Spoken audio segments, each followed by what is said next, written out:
মানুষ ভাবে একটা আর করে আরেকটা। আসসালামু আলাইকুম। একটা ভেবে বাসা থেকে বের হয়েছি, চলে গিয়েছি আরেক জায়গায়। যাওয়ার কথা ছিল শ্যামলী, হ্যাঁ শ্যামলী গিয়েছি। শ্যামলী গিয়ে সিদ্ধান্ত নিলাম রবীন্দ্র সরোবরে পিঠা উৎসব হচ্ছে, ওখানে যাব। যেই কথা সেই কাজ, একটা রিক্সা নিয়ে চলে এসলাম রবীন্দ্র সরোবরে। গতকালকে এদিক দিয়ে যাওয়ার সময় মেলা দেখছিলাম, ভাবছিলাম একবার নামবো, আবার ভাবলাম যে অনেক রাত্র হয়ে গেছে, তাই আজকে নামার দরকার নেই। তবে মেলা এটা পিঠা উৎসব হলেও এখানে হরেক রকম জিনিস ছিল।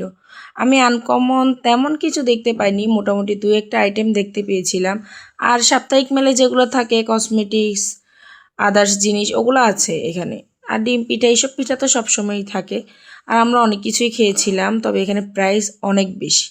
যাই নেন না কেন প্রাইস অনেক বেশি, বাট আনকমন তেমন কিছুই ছিল না। যেই জিনিসটা আনকমন আমরা এটা খেতে পারি, যেগুলো ছিল সব কমন জিনিস। তার মধ্যে আমার একটা জিনিস খুব বেশি ভালো লেগেছিল, সেই জিনিসটা হচ্ছে কাপ পিৎজা।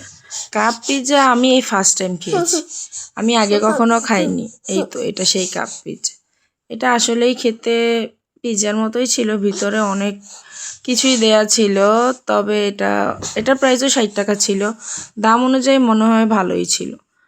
তারপরে ছিল দই বড়া, এটা সাইজে খুবই ছোট ছিল, এটার দামও 60 টাকা পিস ছিল। তারপরে এটা ভাপা পিঠা ছিল, এটা হয়তো গুড়ের ভাপা পিঠা, সরি চিনির ভাপা পিঠা ছিল। আর এটা হচ্ছে লবঙ্গ লতিকা, এগুলো তো সব কমন জিনিস। বাদামি নাড়ু, কেন এটার নাম বাদামি নাড়ু জানি না, বাট এটার দাম ছিল 50 টাকা। এটা একেবারেই ছোট ছিল, আমার মনে হয় এটা 10 টাকা দিলেও কম হতো। তারপরে এই তো ডিম পিঠা, এগুলো তো সব কমন জিনিস। সবাই ভালো থাকবেন, আল্লাহ হাফিজ।